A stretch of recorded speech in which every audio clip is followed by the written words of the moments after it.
Good afternoon, good evening, Fabulous. This is Angela with another edition of Notes on the News Feed. Thank you for clicking and sticking around as I read headlines from my news feed that are being sent from the regular news feed to my tablet.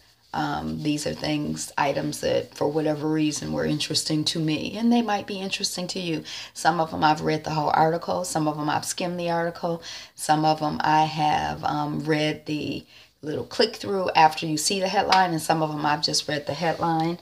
Even the ones that I've read the entire article, I haven't committed it to memory, so we just having a kicking it conversation. So let's jump in, because the world keep on turning, so it's new stuff happening all the time.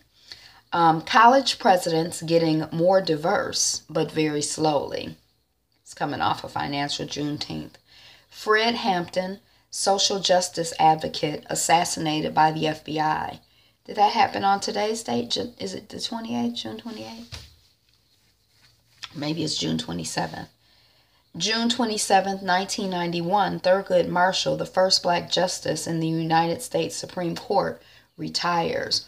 Ooh, wow, I wonder what that was like. I don't even remember that. And I was alive and grown and everything. A Spanish psychic claiming Salvador Dali as her biological father won the right to have his body exhumed. I think they're exhuming the body to do a DNA test, because if she is the child and she has access to aspects, all part of Salvador Dali's estate.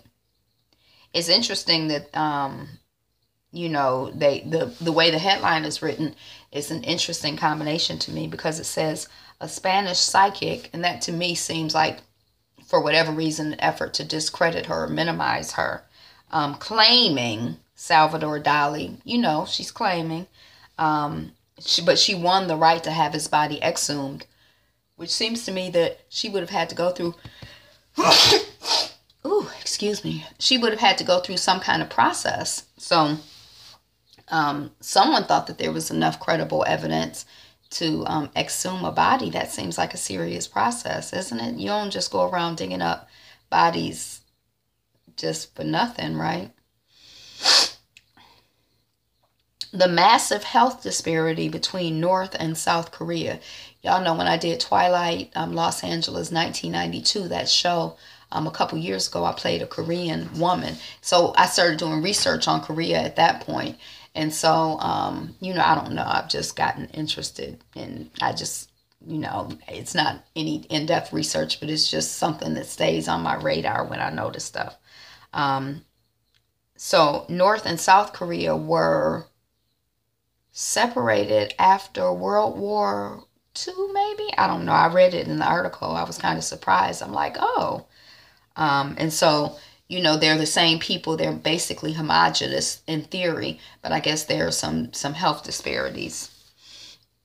One of the countries is capitalist, perhaps. Like one of them is like the plastic surgery capital of the world, right? Is it South Korea? And then North Korea is like a really autocratic, very controlling, closed-in society, right? 21-year-old heading to prison for creating 18 fraudulent voter registration forms. I kind of felt conflicted about, that story, even sharing the story, because I feel like I have the feeling or the impression that there is a lot of voter suppression. So is anyone being prosecuted for voter suppression?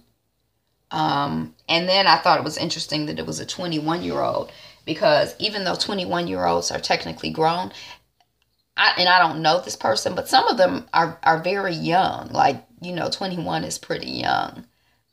So I think, young people, old people do foolish things all the time, but especially young people. 6 million people in China used only renewable energy for a week. It was to see if they could go carbon neutral or whatever. And 6 million is a lot of people, and they did it for a week. Yay. Southern Center for Human Rights Oh, fights for fairness, dignity in U.S. criminal justice system. Fox developing drama from Lee Daniels and Julian Brees that tackles race and class. I've heard of Lee Daniels.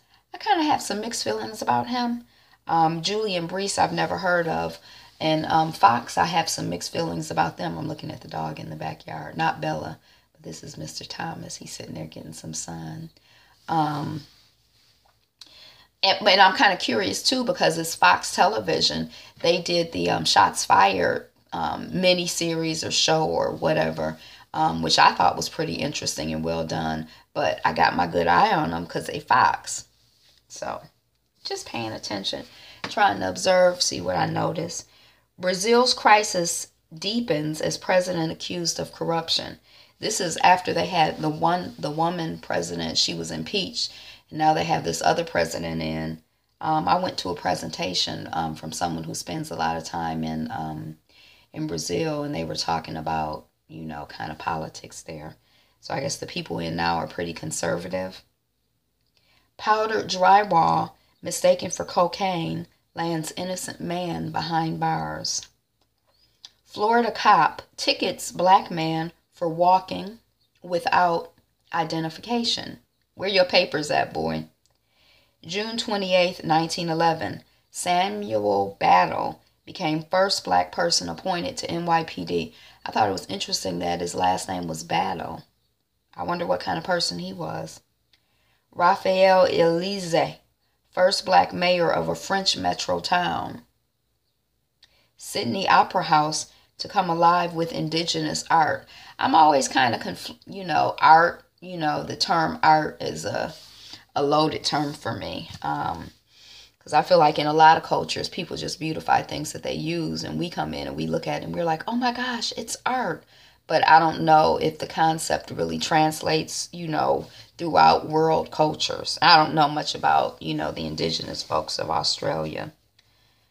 Idella Jones-Childs, first black woman to serve on Marion County City Council. That's in Alabama.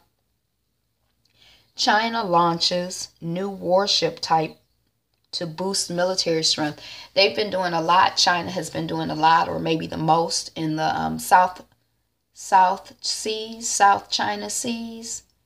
And it's like a dispute going about whose land, who owns the land, who the land belongs to. Like China is like, we own all of this. And Indonesia or somebody else, there's like about 7 or 8 different countries that, claim rights to the same area. And, rights to land is an interesting conversation. But China has been making a lot of military moves. They've been building artificial islands in the area over the last couple years. They've been doing a lot. This man had the chip from his travel card implanted under his skin. So my passport has a chip on it, I believe. But I think that his chip that he got implanted was almost like in the country that he's in, Ireland or the UK or wherever, they can get on transportation and do things with a card. And so he's had the chip implanted under his skin so it can't be lost or whatever. And he did that voluntarily, like he wanted to do that. So he just goes around and he waves his arm and, his information is encoded in him. But he did that voluntarily because he wanted to. Nobody forced him to. That's what he wanted to. He volunteered to do that and probably paid for it too. June 28th, 1964, Malcolm X founds the Organization for Afro-American Unity. And he said that he was inspired by the Organization of African Unity, that he wanted black people in this country to connect more closely with black people in this country and black people throughout the world. There was also, we were just talking about integrationalism. He said that he felt that black people trying to connect with white people, we've been trying to do that for a while and work together with white people, and it didn't work. Weren't we just talking about that with W.E.B. Du Bois when he, as he evolved and grew in his thinking, he kind of came to a similar conclusion. Paul Manafort has officially registered with the U.S. government as a foreign agent. India, Mumbai blast convict dies of heart attack. So there was a blast in Mumbai maybe within the last 5 to 10 years, and I think it said 257 people were killed. I don't remember that, but that's a lot. I think that a hotel, I think I vaguely remember the hotel being attacked, but it seemed like it was 2 or 3 people that were bombed. But one of the people who was convicted, he died of a heart attack. U.S. mall vacancies edge up. Fake news. Trump golf resorts display fake Time magazine cover. It's a magazine, a Time magazine that has Trump on the cover, but it's fake, but it looks real. Italian father and passionate vaccines plea to Veneto governor. This is in a whole nother country, but this conversation about vaccines continues. He's like, please, please, please make it mandatory for people to get vaccines, because if enough people aren't getting vaccines, then we're going to have health issues. And I think that they've seen certain health issues escalating as the requirement to have vaccines has declined. And that's it. Those are all of my notes from the news feed. I'm not feeling 100% today, but I am here. I got to do haves and the have-nots, and I'm still, it's something from Sunday. Oh, power. So I did get a chance to watch it, but I got to do my review. And then haves and the have-nots. And then, of course, tonight is Queen Sugar. So that's what I got. Be you, be fabulous you. Thanks for liking, commenting, subscribing, being here, being you, and being fabulous. Peace.